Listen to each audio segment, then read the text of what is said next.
The Ursa Mini Pro 4.6K is a very powerful cinema camera at our disposal. Each case comes with the Ursa Mini camera, which you lift up like so, a charger for the V-mount batteries, cables to power both the charger as well as the camera on AC power. It also comes with a color checker chart, which you can use in post to match your colors with what you see in camera. It comes with 2 V-mount batteries, which last a couple hours each. It also comes with a bag full of patch cables for the shoulder rig attachment. First, we need to show you guys how to get this on a tripod. The bottom of the Ursa has a shoulder rig pad, which you will not remove. You leave that on. What this allows you to do is attach it to the tripod plate, which comes with the Miller tripod. This will slide down and you'll hear a very loud click. Make sure the plate isn't loose at all. For the tripod legs, you don't need to screw a lot or put a lot of effort into tightening it. Just a small quarter turn will be enough. To attach this camera to your tripod, you just undo the quick release lock, lift up on the white button, and set it on the tripod. Lock it after and make sure everything's tight, and you should be able to lift up and off to attach and release. If you want to remove the camera from the quick release plate, you want to pull back on this red lever, push forward with the lever itself, and then slide the camera backwards. This is a nice Miller fluid head tripod, which comes with 3 levels of tension for both the horizontal and vertical axes. It also comes with a counterbalance system, which allows you to balance the weight better if you're carrying a heavy load. There is also a light up bubble level on the back of the tripod. Instead of moving the legs, you can just rotate the head itself. Now let's get started on the camera. First, you'll need to attach a power source, which the V-mount slides on the back, just like so. This camera records to solid state drives or CFast cards, and the solid state is just slotted in right on the back. This camera uses Canon lenses, so you just match the red dot with the red dot while attaching, and you should be good to go. This camera also comes with a few built-in ND filters. These are like sunglasses for your camera. It's a physical thing that slides over the sensor. If your camera looks too dark, you probably had one of these on by accident. This camera also comes with a viewfinder, which allows you to see better if you're using it as a shoulder rig. From the outside, you are able to adjust most of the settings by itself. You can adjust the ISO, shutter, and white balance, as well as your function keys, as well as audio settings, iris, focus control, and many more. You can change the timecode display, adjust the brightness of the exterior screen.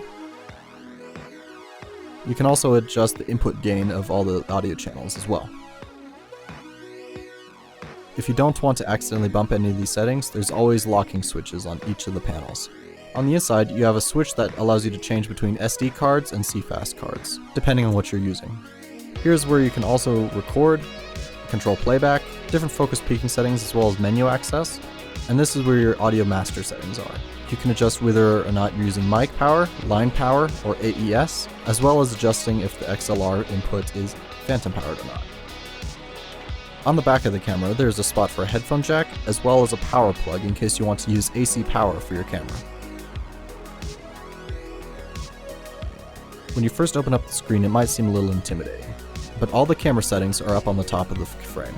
This handy touchscreen allows you to adjust the frame rate. You can also adjust your shutter angle and shutter speed. The rule of shutter speed is to have your shutter speed with double your frame rate. If you have your shutter angle set to 180, it automatically does that for you, even if your frame rate changes. If you have a digital lens, this is where you can adjust your iris as well.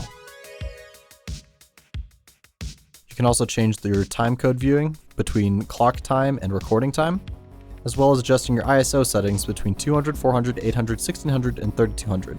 This camera goes well with pre-lit scenes, so I would not go above 800 ISO. Its native ISO is 400, and that will give you the most dynamic range. You can also double tap on your screen to punch in to zoom to make sure you have critical focus. There's also a white balance slider with a whole bunch of presets and selections, but you can customize it to whatever you need for your scene. If you tap on your cards, you can see how much footage is remaining, its file format, as well as total size. When you format, you can choose OSX Extended or exFAT. OSX Extended will only work on Mac computers. exFAT will be able to work on both Windows and Mac computers. You can also adjust your real number if you're using multiple cameras. If you tap the box in the top left corner, it'll give you a few different monitoring settings. You have your zebras, your focus peaking,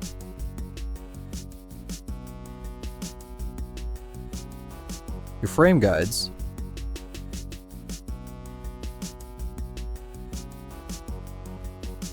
rule of thirds and crosshairs, and center dot, which all can be toggled at the same time, title safe margins, as well as false color, which helps you with exposure. Ideal exposure should be between green and pink.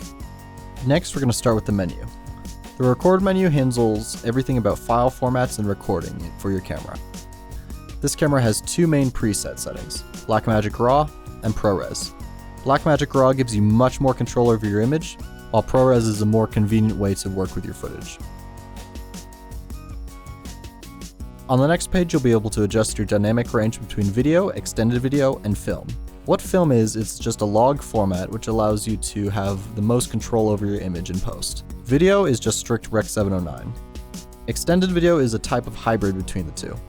And if you're shooting in ProRes, you also have an option to window your sensor. On the last page, you have your time-lapse settings, as well as artificial detail sharpening, and a very handy setting called Stop Recording if card drops frame. If your card isn't fast enough to record the type of footage that you're using, this will automatically stop the recording.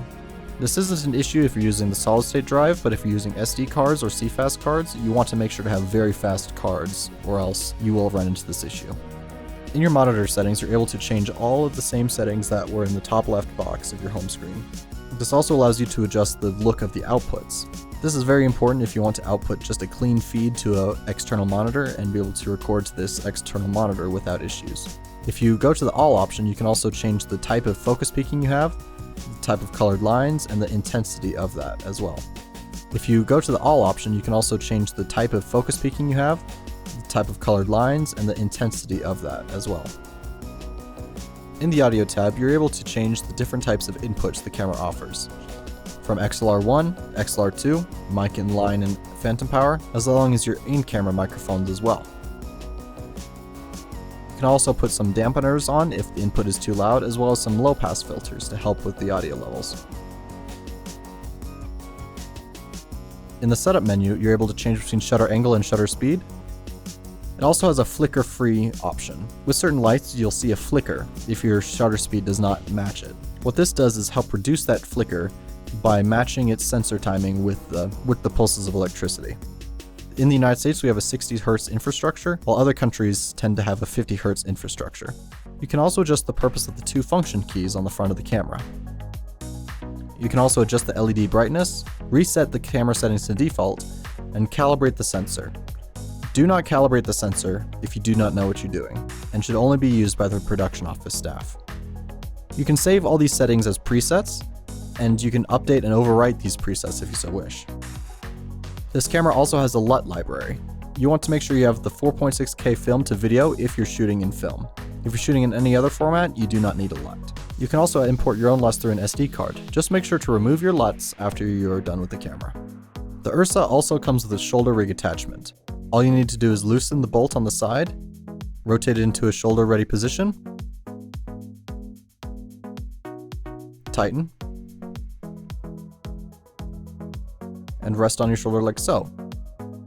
In order to use the recording buttons and other function buttons on the handle, first you need to attach the patch cable to the front of the camera, as well as the port on the side handle of the shoulder rig.